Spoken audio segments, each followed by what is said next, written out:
ವ್ಯಾಸ ಭಾರತದ ಅಭಿನವ ಭಾರತ ಪಾತ್ರಗಳ ನಡೆನುಡಿಯ ಸಮಸ್ಯೆಗಳು.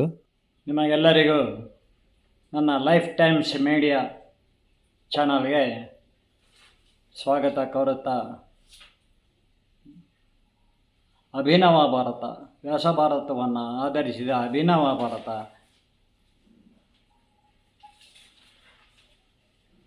ಆದಿಪರ್ವವನ್ನು ಮುಂದುವರಿಸ್ತಾ ಇದ್ದೇನೆ.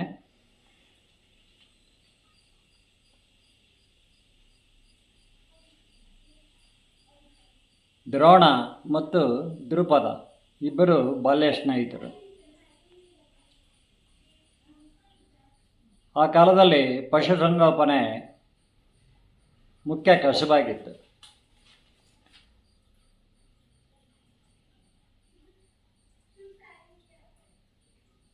ದ್ರೋಣ ಈಗ ಮಹಾಕ್ಷತ್ರಿಯ, ಮಹಾಬ್ರಾಹ್ಮಣ, ಮಹಾಕ್ಷತ್ರಿಯ ಆಗಿದ್ದಾನೆ. ಆದರೆ ಅವನಿಗೆ ರಾಜಾಶ್ರಯ ಸಿಕ್ಕರೆ ನನ್ನ ಬಡತನ ಎಲ್ಲ ಹೋಗುತ್ತೆ, ನಾನು ಸ್ಥಿತಿವಂತನಾಗ್ಬೋದು, ರಾಜಗುರು ಆಗಿ ಇರ್ಬೋದು ಎಂಬ ಮಹತ್ವಾಕಾಂಕ್ಷೆ. ಹಾಗಾಗಿ ಬಾಲ್ಯ ಸ್ನೇಹಿತ ದ್ರುಪದ ಈಗ ರಾಜನಾಗಿದ್ದಾನೆ. ಆ ಮಗನಿಗೆ ಹಾಲು ಕೊಡಿಸಲು ಕೂಡ ನನಗೆ ಕಷ್ಟ ಆಗಿದೆ, ಒಂದು ಹಸು ಕೂಡ ಇಲ್ಲ. ಈಗ ಹೋದರೆ ಸಹಾಯ ಮಾಡ್ತಾನೆ ಅಂತ ಬಹಳ ನಿರೀಕ್ಷೆ ಇಟ್ಕೊಂಡು ಬರ್ತಾನೆ ದ್ರುಪದನ ಬಳಿಗೆ. ಆದರೆ ಬಾಗಿಲಲ್ಲೇ ಅವನನ್ನು ಕಾವಲು ಭಟರು ತಡೀತಾರೆ. ಆದರೆ ಅವರನ್ನು ತನ್ನ ಶಸ್ತ್ರಾಸ್ತ್ರಗಳಿಂದ ಬೆದರಿಸಿ ಮಾಡಿ ಒಳಗೆ ಬಂದು ರಾಜಾಸ್ಥಾನದಲ್ಲಿ ನಿಂತ್ಕೊಂಡು ದ್ರುಪದನ ಆಸ್ಥಾನದಲ್ಲಿ ನಿಂತು ಕೇಳ್ತಾನೆ, ದ್ರುಪದ, ನಾನೀಗ ಬಹಳ ಕಷ್ಟದಲ್ಲಿದ್ದೇನೆ, ಬಡತನದಿಂದ. ನನ್ನ ಮಗು ಅಶ್ವತ್ಥಾಮನಿಗೆ ಹಾಲು ಕೊಡಿಸ್ಲಿಕ್ಕೂ ಕೂಡ ಒಂದು ಹಸು ಇಲ್ಲ ನನ್ನ ಬಳಿ. ಬಾಲ್ಯ ಸ್ನೇಹಿತರಾಗಿದ್ದಾಗ ನಾನು ನೀನು ನೆನಪು ಮಾಡಿಕೋ ದ್ರುಪದ. ನೀನು ಹೇಳಿದ್ದೆ, ನಾನು ರಾಜನಾದರೆ ನನಗೆ ಅರ್ಧ ರಾಜ್ಯವನ್ನೇ ಕೊಟ್ಟು ಬಿಡುತ್ತೇನೆ ಅಂತ ಹೇಳಿದ್ದೆ. ದ್ರುಪದ, ಅರ್ಧ ರಾಜ್ಯಕ್ಕಿಂತ ಹೆಚ್ಚಾಗಿ ನೀನು ನನಗೀಗ ಕಷ್ಟದಲ್ಲಿದ್ದೇನೆ, ಸಹಾಯ ಮಾಡು. ನಿನ್ನ ರಾಜಾಶ್ರಯದಲ್ಲೇ ನಾನು ರಾಜಗುರು ಆಗಿ ಇರ್ತೇನೆ. ನಾನೀಗ ಕ್ಷತ್ರಿಯ ವಿದ್ಯೆಯನ್ನು ಕೂಡ ಕಲಿತಿದ್ದೇನೆ ಎಂಬುದಾಗಿ ಹೇಳ್ತಾನೆ. ಆದರೆ ದ್ರುಪದನಿಗೆ ಈಗ ರಾಜನೆಂಬ ಅಹಂಕಾರ, ಅಧಿಕಾರದ ಅಮಲು, ಅದು ದುರಹಂಕಾರವಾಗಿದೆ. ಒಂದು ಮಾತಿದೆ, ಅಧಿಕಾರ ಸ್ವೀಕರಿಸುವಾಗ ಭಯದಿಂದ ಸ್ವೀಕರಿಸಬೇಕಂತೆ.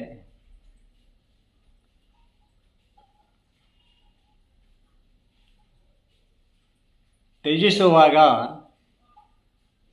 ಅಷ್ಟೇ ಗೌರವದಿಂದ ತ್ಯಜಿಸಬೇಕು ಅಂತ ಹೇಳ್ತಾರೆ. ಇದು ಇಂದಿನ ಪ್ರಜಾಪ್ರಭುತ್ವದಲ್ಲಿ ಬಹಳ ಮುಖ್ಯ ಆಗ್ತದೆ. ಅದಕ್ಕೆ ಮೋದಿ ಮಾದರಿಯಾಗಿದ್ದಾರೆ. ಅವರು ತುಂಬ ಭಯದಿಂದ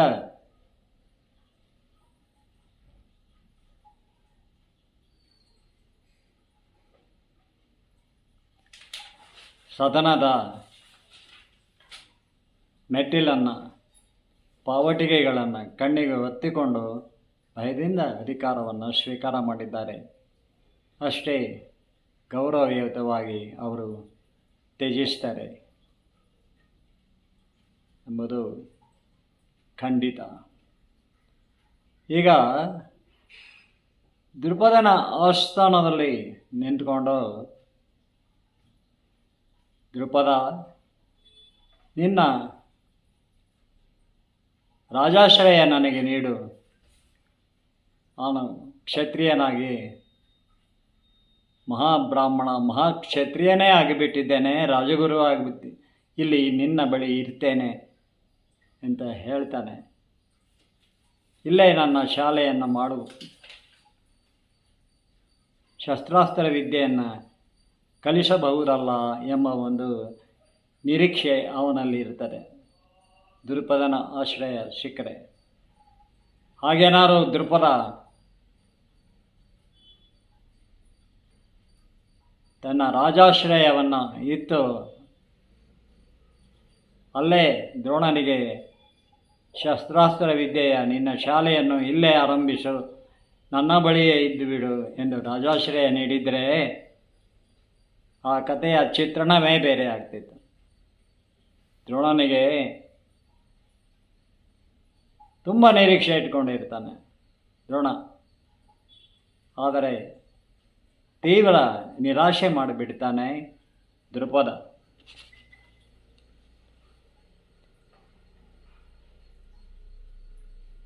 ನೀನ್ಯಾರೋ ನನಗೆ ಗೊತ್ತೇ ಇಲ್ಲ ಅಂದ್ಬಿಡ್ತಾನೆ.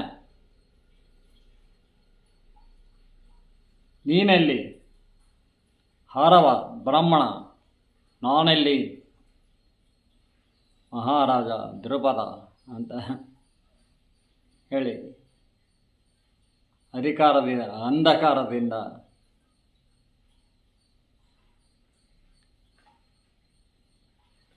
ದ್ರೋಣನನ್ನು ತುಂಬಿದ ಸಭೆಯಲ್ಲಿ ಅವಮಾನ ಮಾಡ್ತಾನೆ. ಆಗ ದ್ರೋಣ ಹೇಳ್ತಾನೆ,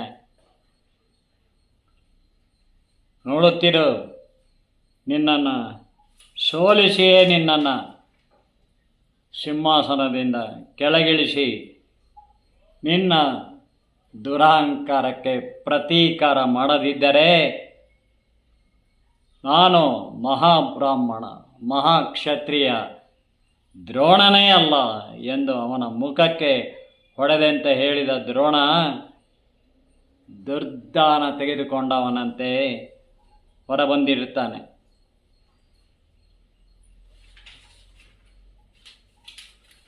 ಈ ಒಂದು ಕಾರಣಕ್ಕಾಗಿಯೂ ಕೂಡ ದ್ರೋಣನಿಗೆ ರಾಜಾಶ್ರಯ ಮುಖ್ಯ ಅನಿಸುತ್ತೆ. ರಾಜಗುರುವಾಗಿ ಹೆಸರು ಗಳಿಸಬೇಕೆಂಬ ಆಕಾಂಕ್ಷೆ ಬಲವತ್ತರವಾಗುತ್ತದೆ. ಅದೀಗ ಈಡೇರಿದೆ. ಹಸ್ತಿನಾಪುರ ಸಾಮ್ರಾಜ್ಯದ ಆಚಾರ್ಯ ದ್ರೋಣನೆಂದರೆ ಜನರಲ್ಲಿ ಭಯಮಿಶ್ರಿತ ಗೌರವಾದಗಳು. ಹಸ್ತಿನಾಪುರ ಸಾಮ್ರಾಜ್ಯದ ಆಚಾರ್ಯ ದ್ರೋಣಾಚಾರ್ಯರೆಂದರೆ ಜನರಲ್ಲಿ ಭಯಮಿಶ್ರಿತ ಗೌರವ ಆದರಗಳು ದೊರೆತಿವೆ. ಅದಾಗಲೇ ಕೌರವ ಪಾಂಡವರು ಪಿತಾಮಹ ಭೀಷ್ಮನಿಂದ ಗುರು ಕೃಪಾಚಾರ್ಯರಿಂದ ಸಂಸ್ಕಾರಯುಕ್ತ ಸಂಪ್ರದಾಯ ಆಚರಣೆಗಳನ್ನು ಹಿತೋಕ್ತಿಗಳನ್ನು ಕೇಳುತ್ತಲೇ ಬೆಳೆದವರಾದರೂ ಅವುಗಳಲ್ಲಿ ಆಸಕ್ತಿ ಇಲ್ಲದ ದುರ್ಯೋಧನ ದುಶ್ಯಾಸನ ಅವನ ತಮ್ಮಂದಿರೆಲ್ಲ ರಾಜಸುಖ ಭೋಗಗಳಿಂದ ಮದೋನ್ಮತ್ತರಾಗಿದ್ದಾರೆ. ದುರ್ಗುಣ ದೌರ್ಜನ್ಯವೇ ಅವರ ಸ್ವಭಾವದಲ್ಲಿ ಕಾಣತೊಡಗಿದೆ.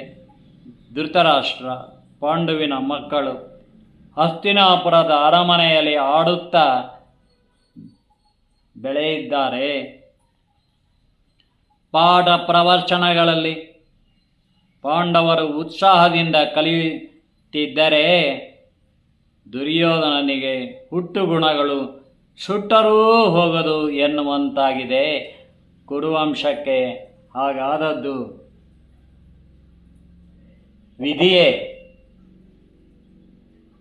ದುರ್ಯೋಧನನ, ದುಶ್ಯಾಸನನ ಹೊಟ್ಟೆ ಕಿಚ್ಚು, ದ್ವೇಷ, ದಳ್ಳುರಿ ಸಹಿಸದಾದ ಯುಧಿಷ್ಠಿರ, ಭೀಮಾರ್ಜುನ, ನಕುಲ ಸಹದೇವರು ಹತಾಶೆಯಿಂದ ಬಳಲಿದ್ದಾರೆ. ದುರ್ಯೋಧನನ, ದುಶ್ಯಾಸನನ ಹೊಟ್ಟೆ ಕಿಚ್ಚು, ದ್ವೇಷ, ದಳ್ಳುರಿ ಸಹಿಸಲಾಗದೆ ಯುಧಿಷ್ಠಿರ, ಭೀಮಾರ್ಜುನ, ನಕುಲ ಸಹದೇವರು ಹತಾಶೆಯಿಂದ ಬಳಲಿದ್ದಾರೆ. ಅರಮನೆಯ ಈಜುಕೊಳದಲ್ಲಿ ಒಮ್ಮೆ ದುಶ್ಯಾಸನನು ಹಿಂದಿನಿಂದ ಬಂದವನೇ ನಕುಲನ ತಲೆ ಬಗ್ಗಿಸಿ ನೀರೊಳಗೆ ಮುಳುಗಿಸಿ ಉಸಿರುಗಟ್ಟಿಸುತ್ತಿರಲು ಅದನ್ನು ನೋಡಿದ ಅರ್ಜುನನು ದುಶ್ಯಾಸನನನ್ನು ಹೊಡೆದೋಡಿಸಿದ್ದಾನೆ. ಒಮ್ಮೆ ಅರ್ಜುನನ ಮಾವಿನ ಮರದ ಹಣ್ಣು ಕೀಳಲು ಒಂದೊಂದು ಹಣ್ಣಿಗೆ ಗುರಿಯಿಟ್ಟು ಬಾಣ ಬಿಡುತ್ತಿರಲು ಹಣ್ಣುಗಳು ಕೆಳಗೆ ಬೀಳುತ್ತಿದ್ದಂತೆಯೇ ದುಶ್ಯಾಸನ ಬಾಚಿಕೊಂಡು ಓಡಿ ಹೋದರೆ ಭೀಮಸೇನನು ಅವನ ಬೆನ್ನಟ್ಟಿ ಹೋಗಿ ಹಣ್ಣು ಕಿತ್ತುಕೊಂಡು ಬಂದವನು, ಏನಲೆ ಹಣ್ಣನ್ನು ಹಂಚಿ ತಿನ್ನಬೇಕು ಎಂದವನು ಮಾವಿನ ಹಣ್ಣುಗಳನ್ನು ಎಲ್ಲರಿಗೂ ಹಂಚಿ ತಿಂದಿದ್ದಾನೆ. ಒಮ್ಮೆ ವಿದ್ಯಾಭ್ಯಾಸದ ಸಂದರ್ಭದಲ್ಲಿ ಭೀಮನು ಗುರಿ ತಪ್ಪಿ ಬಾಣ ಬಿಟ್ಟನೆಂದು ದ್ರೋಣ ಹೇಳಿದಾಗ ಭೀಮನು ವಾಯುವಿನ ಅನುಗ್ರಹದಿಂದ ಹುಟ್ಟಿದವನಲ್ವೇ ಎಷ್ಟೇ ಆಗಲಿ. ಭೀಮ ವಾಯುವೇಗದಿಂದ ಆ ಬಾಣದ ಹಿಂದೆ ಓಡಿ ಅದನ್ನು ಹಿಡಿದು ತರುತ್ತಿದ್ದಂತೆ ದ್ರೋಣ ನಿಬ್ಬೆರಗಾಗಿದ್ದಾನೆ. ಭೀಮನು ಬಾಹುಬಲದಲ್ಲಿ ಬಲಿಷ್ಠನೆಂದೇ ಗೊತ್ತಾದರೂ ಅವನ ಮೇಲೆ ದುರ್ಯೋಧನನು ದ್ವೇಷ ಕಾರುವುದು ಇನ್ನೂ ಹೆಚ್ಚಿದೆ.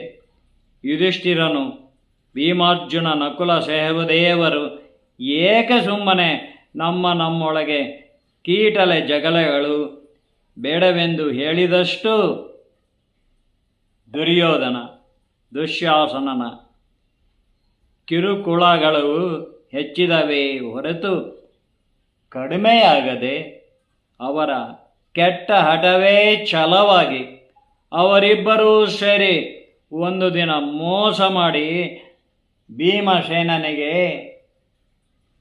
ವಿಷ ಕುಡಿಸಿದ್ದಾರೆ.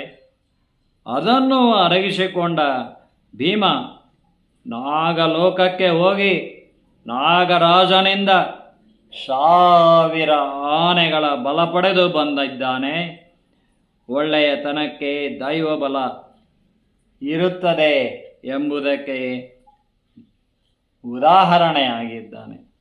ದಿಕ್ಕಿಲ್ಲದವರಿಗೆ ದೇವರೇ ಗತಿ ಎಂಬುದು ತಂದೆ ಇಲ್ಲದ ತಬ್ಬಲಿಗಳಾದ ಪಾಂಡವರ ನೋವು ಹೇಳಿಕೊಳ್ಳಲು ಅಪ್ಪ ಅಮ್ಮ ಇಲ್ಲವೆಂದು ಕೊರಗುಗದವನ್ನ ಕಂಡಾಗಲೆಲ್ಲ ತಾಯಿ ಕುಂತಿಯು ನಮಗಿಂತಲೂ ಕಷ್ಟಪಡುವವರು ಇದ್ದಾರೆ ಮಕ್ಕಳೇ, ಅವರನ್ನು ನೋಡಿ ಎಂದೇ ಹೇಳಿ ಸಮಾಧಾನಪಡಿಸುತ್ತಾಳೆ. ದುರ್ಯೋಧನನು ತಾನು ಮಹಾರಾಜ ಧೃತರಾಷ್ಟ್ರನ ಹಿರಿಯ ಮಗನು, ಅನಭಿಷಕ್ತನಾದರೂ ಅಧಿಕೃತ ಯುವರಾಜನೆಂಬ ದುರಹಂಕಾರದಿಂದಲೇ ವರ್ತಿಸುವುದು ಹೆಚ್ಚಿದೆ. ತಾನು ಧೃತರಾಷ್ಟ್ರನ ಹಿರಿಯ ಮಗ, ಯುವರಾಜನೂ ಆಗಿಲ್ಲ ಇನ್ನು. ಅಧಿಕೃತವಾಗಿ ಆದರೂ ದುರಹಂಕಾರದಿಂದ ದುರ್ಯೋಧನ ವರ್ತಿಸುವುದು ಹೆಚ್ಚಿದೆ. ಯುಧಿಷ್ಠಿರನು ನಮ್ಮೊಳಗೆ ಜಗಳ ರಗಳೆಗಳು ಏಕೆ ದುರ್ಯೋಧನ ಎಂದೇ ಅವನ ತಮ್ಮ ದುಶ್ಯಾಸನನನ್ನು ತಮ್ಮಂದಿರನ್ನು ಸಮಜಾಯಿಸಿ ದ್ರೋಣರ ಗುರುಕುಲಕ್ಕೋ ಊಟಕ್ಕೋ ಕರೆದುಕೊಂಡು ಒಟ್ಟಿಗೆ ಹೋಗಲು ಯತ್ನಿಸುತ್ತಿದ್ದರೆ ದ್ರೋಣರ ಎದುರಿನಲ್ಲಿ ಮಾತ್ರ ದುರ್ಯೋಧನ ದುಶ್ಯಾಸನ ಶಿಸ್ತಿನಿಂದ ಇರುತ್ತಿದ್ದರಷ್ಟೇ. ಆ ಬಳಿಕ ಪಾಂಡವರು ಶಸ್ತ್ರಾಸ್ತ್ರ ವಿದ್ಯೆಯ ಅಭ್ಯಾಸದಲ್ಲಿ ನಿರತರಾಗಿ ಪರಿಣಿತರಾಗುವರೆಂದೇ ಅವರನ್ನು ದ್ವೇಷಿಸುವುದೇ ಹೆಚ್ಚಿತು. ದುಶ್ಯಾಸನ ದುರ್ಯೋಧನನಿಗೆ ಕಾಲಕ್ರಮೇಣ ದ್ರೋಣರ ಧನುರ್ವಿದ್ಯಾ ಶಾಲೆಯು ಪ್ರಸಿದ್ಧವಾದಂತೆಲ್ಲ ಹಸ್ತಿನಾಪುರದ ಅರಮನೆಯ ರಾಜಕುಮಾರರಷ್ಟೇ ಅಲ್ಲ, ಪಾಂಚಾಲ, ಯಾದವ, ಮಗಧ ರಾಜ್ಯಗಳಿಂದ ರಾಜಕುಮಾರರು ಯೋಧರು ಅವರ ಶಾಲೆಗೆ ಬಂದು ಸೇರತೊಡಗಿದ್ದಾರೆ. ದ್ರೋಣರ ಶಾಲೆ ವಸತಿ ಶಾಲೆಯಾಗಿಯೂ ಮಾರ್ಪಟ್ಟಿದೆ. ಹಾಗೆ ದ್ರೋಣರ ಶಾಲೆಗೆ ಬಂದವರಲ್ಲಿ ಕರ್ಣನೂ ಒಬ್ಬನು. ಈ ಹಿಂದೆ ಕರ್ಣನು ಪರಶುರಾಮನ ಬಳಿ ಧನುರ್ವಿದ್ಯಾಭ್ಯಾಸ ಮಾಡಲೆಂದು ಹೋದಾಗ ಪರಶುರಾಮನು ಅದಾಗಲೇ ಕ್ಷತ್ರಿಯರನ್ನು ಕೊಂದು ಕ್ಷತ್ರಿಯರೆಂದೇ ಅವನಿಗೆ ದ್ವೇಷ ಕಾರುತ್ತಿದ್ದವನು. ಕ್ಷತ್ರಿಯರನ್ನು ಕಂಡ್ರೆ ಅವನಿಗೆ ಆಗ್ತಾ ಇರಲಿಲ್ಲ ಪರಶುರಾಮನಿಗೆ. ಬ್ರಾಹ್ಮಣರಿಗೆ ಮಾತ್ರ ಧನುರ್ವಿದ್ಯೆ ಹೇಳಿಕೊಡುತ್ತಿದ್ದನು ಪರಶುರಾಮ. ಕರ್ಣನು ತಾನು ಬ್ರಾಹ್ಮಣನೆಂದೇ ಸುಳ್ಳು ಹೇಳಿ ಪರಶುರಾಮನಿಂದ ಧನುರ್ವಿದ್ಯೆ ಕಲಿತನು. ಪರಶುರಾಮನಿಗೆ ಕರ್ಣನು ತಾನು ಬ್ರಾಹ್ಮಣನೆಂದು ಸುಳ್ಳು ಹೇಳಿದನೆಂಬುದು ತಿಳಿಯಲು ಪರಶುರಾಮನು ತಾನು ಕಲಿಸಿದ ದಿವ್ಯ ಅಸ್ತ್ರ ಮಂತ್ರಗಳು ಮುಂದೊಂದು ನಿರ್ಣಾಯಕ ಯುದ್ಧ ಸಂದರ್ಭದಲ್ಲಿ ಕರ್ಣನ ಸ್ಮೃತಿಗೆ ಬಾರದಿರಲೆಂದೇ ಶಾಪ ಕೊಟ್ಟಿದ್ದಾನೆ. ಕರ್ಣನಿಗೆ ಪರಶುರಾಮನಲ್ಲಿ ಕಲಿತ ವಿದ್ಯೆ ಅಪೂರ್ಣವೆನಿಸಿದೆ. ಹಾಗಾಗಿ ಪರಶುರಾಮರಿಂದ ಶಾಪಗ್ರಸ್ತನಾದ ಕರ್ಣ ಹಸ್ತಿನಾಪುರಕ್ಕೆ ಬರ್ತಾನೆ. ಮಹಾರಾಜ ಧೃತರಾಷ್ಟ್ರನ ಹಿರಿಯ ಮಗ ದುರ್ಯೋಧನನ ಮಾತೇ ಇಲ್ಲಿ ನಡೆಯುವುದು ಎಂದು ತಿಳಿದು ದುರ್ಯೋಧನನನ್ನೇ ಭೇಟಿಯಾಗಿ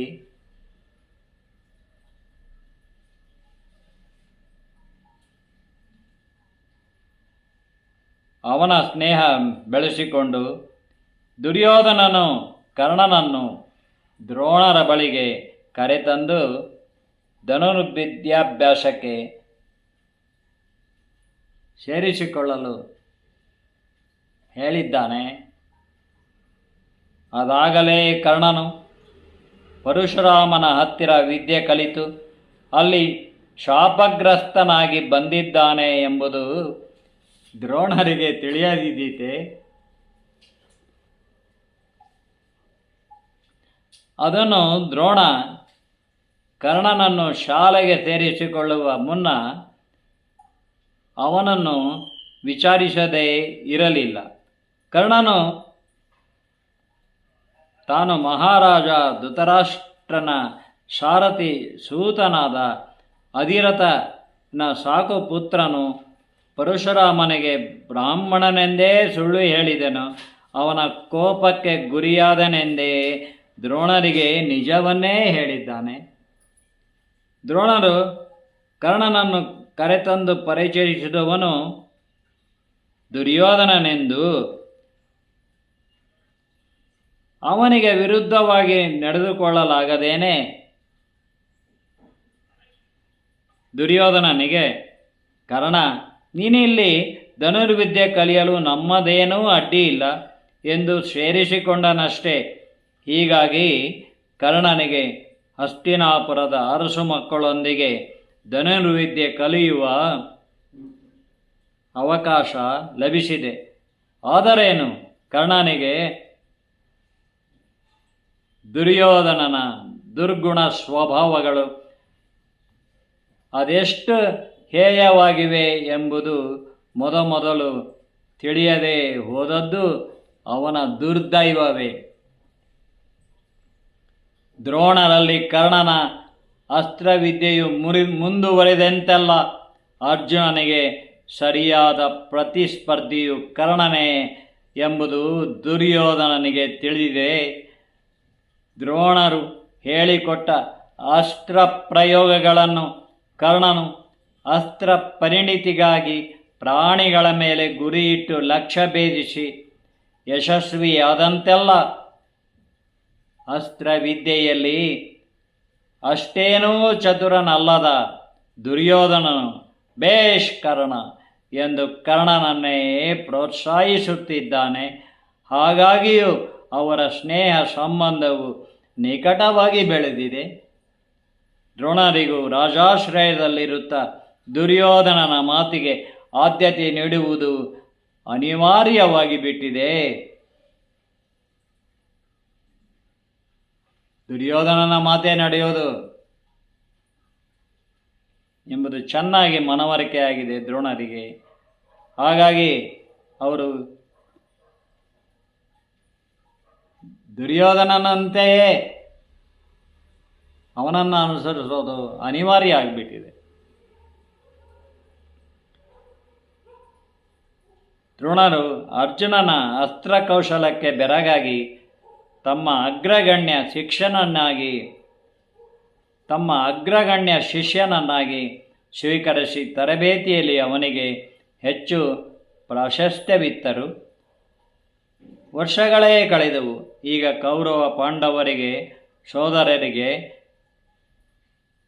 20ರ ಯೌವನದ ಪ್ರಾಯ.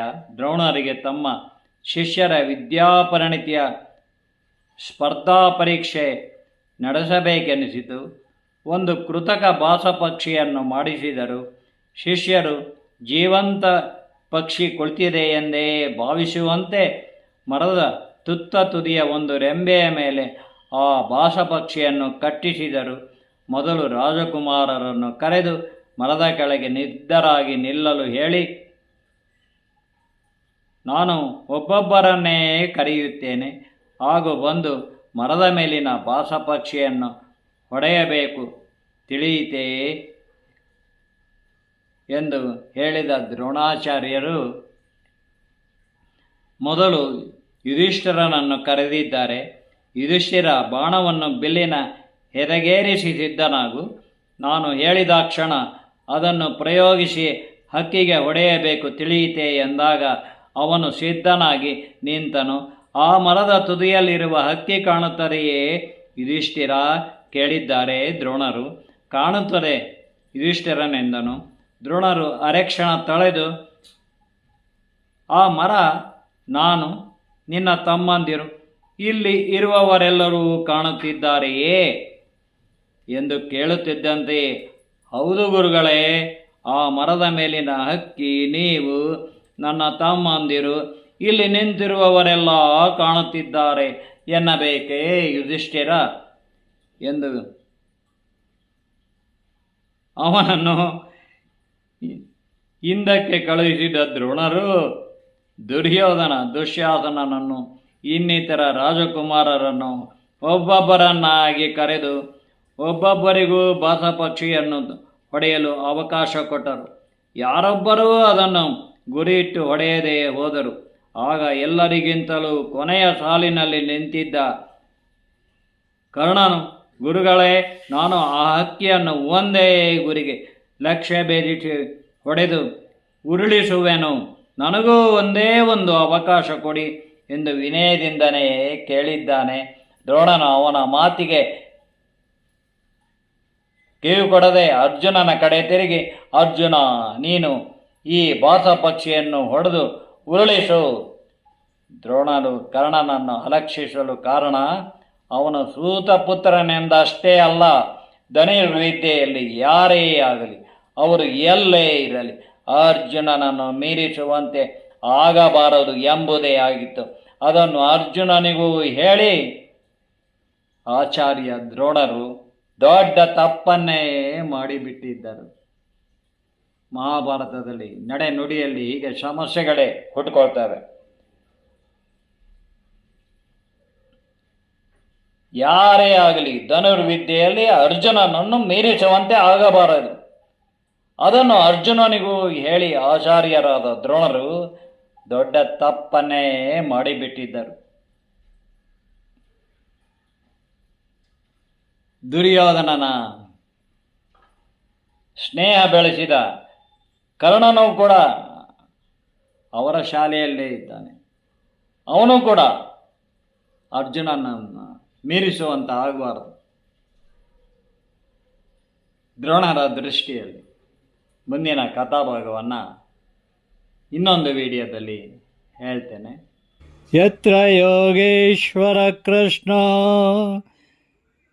ಯತ್ರ ಪಾರ್ಥೋ ಧನುರ್ಧರಃ ತತ್ರ ಶ್ರೀರ್ವಿಜಯೋ ಭೂತುರ್ಧ್ರುವ ನೀತಿರ್ಮತಿರ್ಮಮ.